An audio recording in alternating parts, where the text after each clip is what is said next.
শিক্ষা পাই। প্রথম শিক্ষা হল আত্মীয়তার সম্পর্ক ঈমান ছাড়া মূল্যহীন। নূহ আলাইহিস সালামের ছেলে মহাপ্লাবনে ডুবে মরেছে কারণ সে ঈমান আনেনি। ইব্রাহিম আলাইহিস সালামের বাবা আজর মূর্তিপূজক ছিল, সে জাহান্নামে যাবে।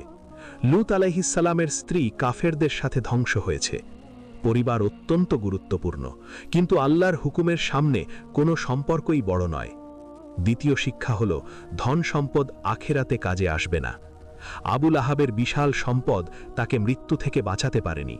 তাব্বাত ইয়াদা আবি লাহাবিউ ওয়াতাব, তাকে সম্মানজনক কবর দিতে পারেনি, জাহান্নাম থেকে বাঁচাতে পারেনি।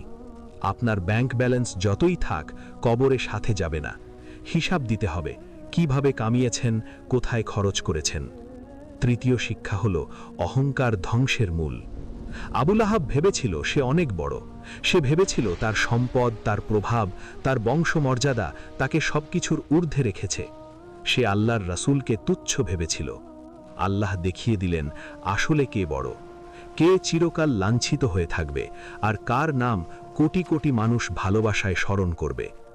চতুর্থ শিক্ষা হল সত্যের পথে কষ্ট অবধারিত। রাসূলুল্লাহ সাল্লাল্লাহু আলাইহি ওয়াসাল্লাম ছিলেন সর্বশ্রেষ্ঠ মানব।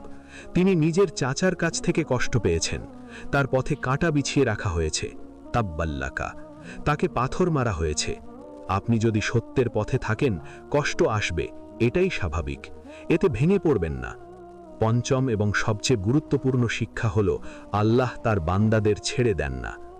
যখন আপনি সত্যের পথে থেকে কষ্ট পাবেন, মানুষ আপনাকে অপমান করবে, তখন মনে রাখবেন আল্লাহ দেখছেন, তিনি সবকিছু জানেন, তিনি সময় মতো জবাব দেবেন। রাসূলুল্লাহ সাল্লাল্লাহু আলাইহি ওয়াসাল্লাম সেদিন সাফা পাহাড়ে একা ছিলেন। মানুষ জ্বলে গিয়েছিল, চাচা অভিশাপ দিয়েছিল, কিন্তু আল্লাহ তার সাথে ছিলেন। আল্লাহ তার হাবিবের সম্মান রক্ষা করলেন।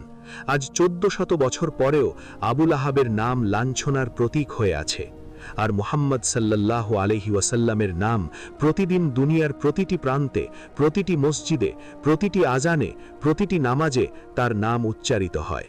কোটি কোটি মুসলিম তার প্রতি দরুদ পাঠ করে, সাল্লাল্লাহু আলাইহি ওয়াসাল্লাম। আল্লাহ তার উপর রহমত বর্ষণ করুন এবং শান্তি দান করুন। আল্লাহ তার প্রিয় হাবিবকে এভাবেই সম্মানিত করেছেন এবং তার শত্রুদের এভাবেই লাঞ্ছিত করেছেন।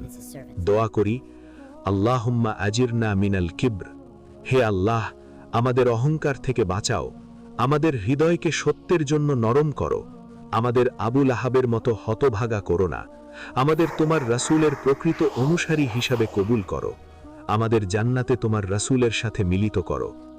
আমিন ইয়া রব্বাল আলামিন।